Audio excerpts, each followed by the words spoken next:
Let's go across to the governor. He started talking as of now. Listen in to what he has to say now. 9 points very quickly. First, domestic economic activity continues to be resilient. India is poised to become the new growth engine of the world. Second, declining core inflation is a silver line, but headline CPI inflation remains vulnerable to recurring and overlapping shocks. Especially remains, let me rephrase it, declining core inflation is a silver line, but headline CPI inflation remains vulnerable to recurring and overlapping food price shocks. Third, the MPC remains highly alert and will not hesitate to take timely and appropriate action if situation warrants. Four, it's emphatically reiterated that the inflation target is 4% and not 2 to 6%. Hence, monetary policy needs to remain actively disinflationary at the current juncture. 5. Liquidity will be actively managed consistent with the monetary policy stance. OMO sales will be undertaken as necessary. 6. Banks with surplus funds are encouraged to lend in the interbank call market for better returns instead of passively parking them in the SDF. 7. The financial sector balance sheet remains robust. While the Reserve Bank is closely monitoring the emerging trends in banks and NBFCs,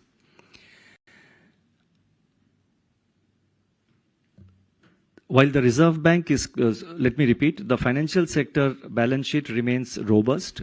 While the Reserve Bank is closely monitoring the emerging trends, banks and NBFCs are expected to strengthen their internal surveillance mechanisms and institute suitable safeguards wherever necessary. 8. Financial stability is fundamental to price stability and growth. That is the core principle which we follow. 9. The external sector is eminently manageable. Thank you. Thank you, sir, for those opening remarks. I'll begin the press conference by inviting Mr. Anup Roy from Bloomberg to ask his question. Thank you, sir. Sir, this is regarding the OMO announcement that you did. So will there be a calendar for OMO, and is this in preparation for the JPM bond index inclusion? As I have said in my statement that first thing I would like to say that it has nothing to do with the bond index inclusion. And let me reiterate that it has nothing to do with bond index inclusion. It's a part of our domestic liquidity management. With regard to calendar, I have said that we will watch the evolving trends. There are several moving parts in the whole liquidity scenario. We will watch the evolving trends and we will notify as and when it becomes necessary. Thank you, sir. So we do not at the moment propose to give a calendar. Thank you, sir. I'll move on to Mr. Manojit Saha from Business Standard.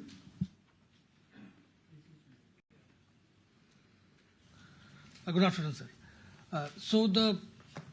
You have said that the transmission is still not complete, while saying that the stance is withdrawal of accommodation that is maintained.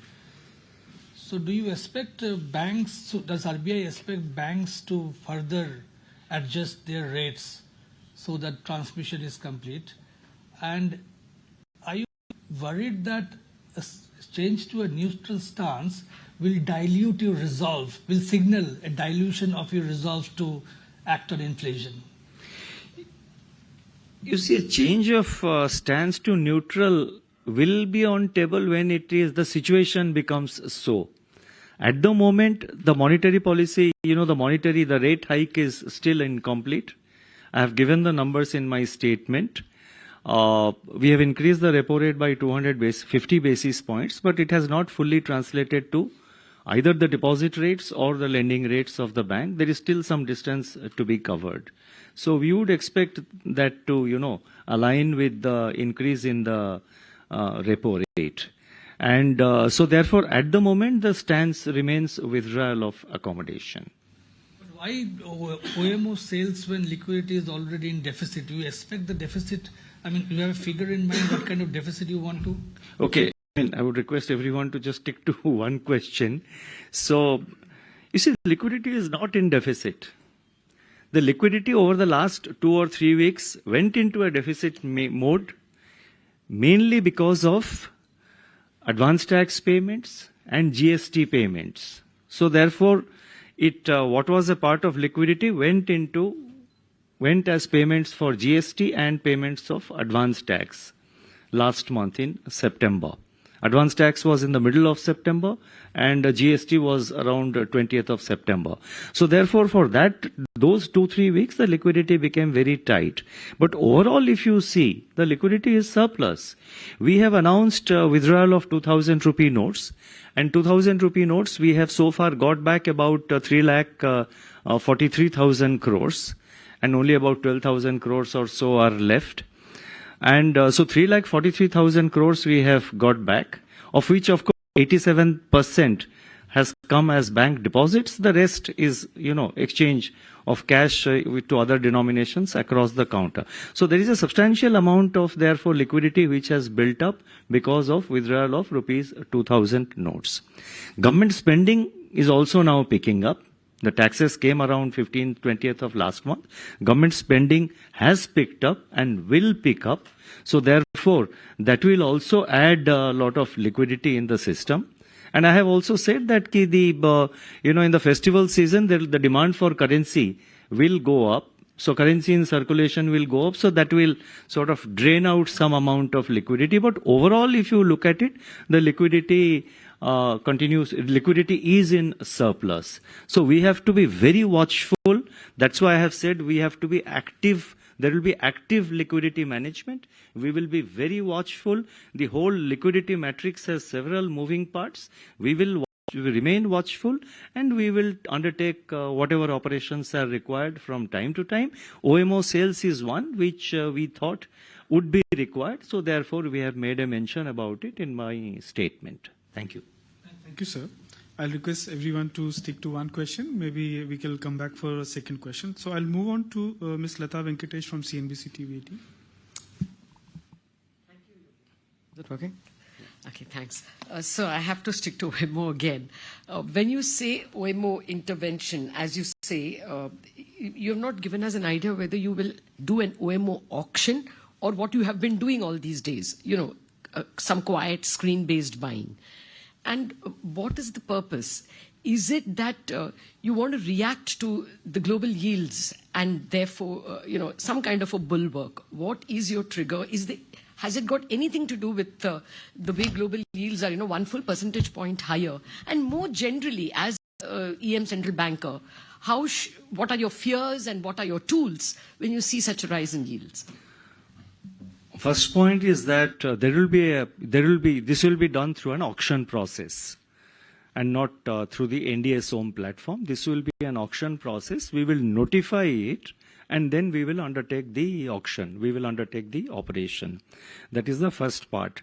And with regard to global bond yields, our liquidity management, what I have announced, has again, let me reiterate, has nothing to do with the global bond yields. If you see the statement carefully, what we have said is that our liquidity management will be consistent with our monetary policy stance. So it will be consistent with the domestic, the monetary policy stance in the context of the overall liquidity situation. So it has got nothing to do with the bond yields going up in advanced economies. And what was the other part you asked? General observation, when, it is the international currency, reserve currency for now, and when yields go up there, as a EM central banker, what are your fears? What are your tools? No, you see, our bond yields, domestic bond yields are reacting to domestic factors. Our domestic bond yields are not really reacting to international factors like the bond yields going up in some advanced economies. Our bond yields are determined primarily by domestic factors as it stands today. The bond yields going up elsewhere, especially in the United States, do normally lead to currency depreciation in the emerging market economies. But the difference in the context of India is that our forex reserves are sizable, very comfortable. So that gives a lot of confidence to the market. And secondly, we do intervene in the market to maintain stability of the currency and to prevent excessive volatility. So primarily, if I can put it differently, we use one bird to kill one. We use one stone to kill one bird. Of course, to kill a bird is not the right thing to say in the context of, the safety of animals, but this is a manner of speaking. So I'm not saying that we'll go and kill a bird. So please don't take it other way, especially the animal lovers and the bird lovers among you. But on a serious note, we use one instrument for one target, for one objective. When you use an instrument, it may have some collateral impact elsewhere. So that is how it stands. So basically, we will use one stone to kill one bird. Sorry? Remittances are falling. 1 billion a quarter, they are falling. Remittances are remaining quite robust. Remittances are remaining quite robust and quite steady. Temporarily, it may happen, but our data shows that they are holding quite comparable to last year. Would you like to supplement? Our balance of payments for the first quarter shows very strong remittances. In fact, this year might be higher than the year gone by. I think Lata will move on from here. We'll come back to you later on. Let's now go to Swati Bhatt-Shete from Thomson Reuters. Thank you, sir. I'm going to stick to the liquidity theme, sir. So do you think there's a need for the RBI to rework the liquidity framework? I mean, under the existing framework, the 14-day VRR and VRRR is the primary auction. There isn't active participation seen or as much adequate participation as RBI would like. Now that that's happening, you've had to use innovative tools like ICRR. And now that liquidity is going to remain the key theme, and under the current framework, the call rate needs to be aligned with the repo rate. And you yourself said in today's statement that it's more towards the MSF. Is there a need to rethink this framework, and are you going to actively pursue anything to bring the call rates and overnight money market rates back to the repo rate? Thank you. I think I would request DG Michael Patra to reply to that. I think the liquidity management framework is robust. The ICRR was not a reaction to low subscriptions in the regular auctions. It was an instrument intended to deal with a specific occurrence, that is the 2,000 rupee notes. The regular operations are essentially intended to enable banks to maintain their reserve requirement cycles. Getting the overnight rates back to repo, is that something that you're going to actively pursue? Because that's, as per the current framework, that's required, right? I mean, it needs to be anchored to the repo, and yes. We are already close to MSF. Yes. Or you've done an effective rate hike. No, so if you see on a daily basis, the call money rate is around 6.75. But if you average it for the month, it's 6.56, which is at the repo. So, thank you, sirs. I'll move on to Mr. Govardhan Rangan from Economic Times to ask his question. Thank you. So good afternoon, Governor. You actually manage liquidity as and when required. You intervene in the currency markets as well. And now you spoke about the OMO as well, right? So it's a kind of active management of many moving parts. So now, since your announcement of OMO and the financial conditions are not as tight as it is in the rest of the world, if one looks at the 10-year yield gap between the US 10-year and it used to be 500 basis points on average, but now it's some 220, 225. Is it a kind of RBI facing kind of an impossible trinity kind of a situation now, in the sense trying to manage all the three, your monetary policy, exchange rate, and flows, everything? Thank you. No, I think as I just replied, we use one instrument for one objective, one stone for one bird. There may be some, fallouts, there may be some collateral effect elsewhere, but primarily we use one instrument for one objective. Liquidity, whatever we are doing, it is because of the domestic liquidity situation. Foreign exchange, the forex, the pressure on the exchange rate because of, let's say the dollar index going up, etc. That is managed through, because we have, as I said, we have reserves, enough reserves, and that is managed through market intervention to prevent volatility. So that is how it stands. I don't know, have I answered your question, or is there something else you... So in terms of the tightness of the financial conditions, so there is a kind of a difference that used to be there in terms of the advanced markets and the emerging market, and especially India. Now that has really narrowed quite a bit. Is that probably a reason for you to really think of OMO as well now at this point of time? Really tighten the financial conditions and push up the yield rather than just manage the liquidity? No, it is not a yield management, the OMO now which we have announced, it's not a yield control or a yield management instrument. It's entirely to manage liquidity. Would you like to say something? Huh? Thank you, sir. I'll move on to Roisuke Hanada-san from Nikkei Asia. Just, Sorry. Good afternoon. Actually, last month, G20 summit decided to welcome the African Union as a permanent member of G20. Then my question is that, what do you think of the impact of this decision on the global framework or the discussion, especially regarding the international discussion of the financial sector? Thank you. I think the inclusion of the African Union in G20 is a very welcome development. It goes in line with India's objective of placing the voice of global South on the global table. G20 is a multilateral forum, and you cannot have a situation where a whole continent is left out of it, excepting South Africa, which is at the southernmost tip of the African continent. So to that extent, I think inclusion of African Union is a very welcome development. And now the financial sector issues and other factors relating to Africa will be discussed in G20.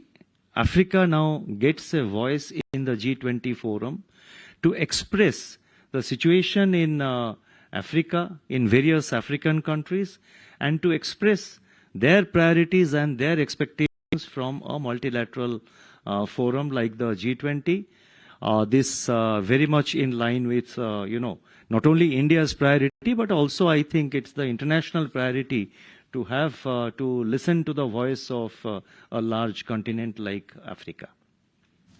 Thank you, sir. I'll move on to Mr. Ankur Mishra from ET Now. Thank you, Yogesh, sir. Good afternoon, Governor. You have raised red flags about the personal loans, some of the pockets of personal loans, but it is only a warning and no action. Is there any action also which is planned, meaning in terms of regulations? Is there something which RBI is thinking, and where is the problem? Is it more of fintechs, or it is even there in banks and NBFCs as well?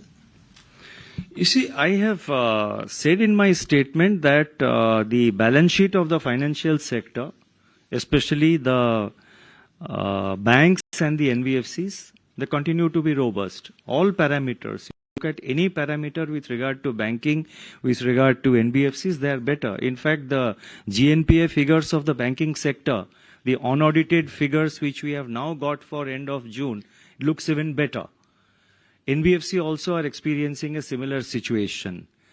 Our objective of saying like this, saying what we have said, is that, and this I have said earlier also, that we have to be mindful of what can going forward pose a challenge, what can become a future risk.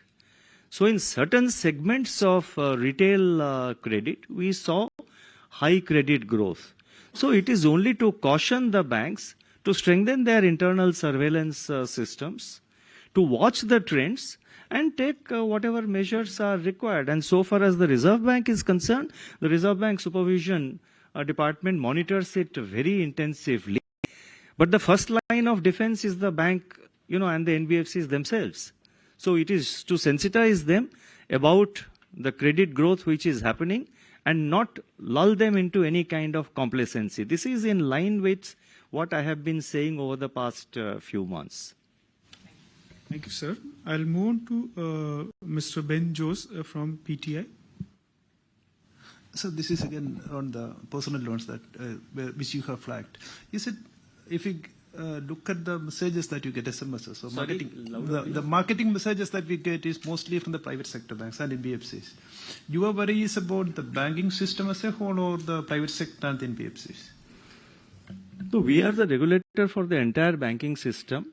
So whatever we say is for the entire banking system, which includes public sector, private sector banks. It includes the small finance banks also. It includes various categories of NBFCs, the upper layer, the middle layer, the base layer. So it's for everyone. We don't differentiate, between our messaging among which sector the banks belong to. Wherever individual bank-related issues are involved, I'm explaining the normal practice. Wherever individual bank-related issues are concerned, our supervisors normally engage with them directly.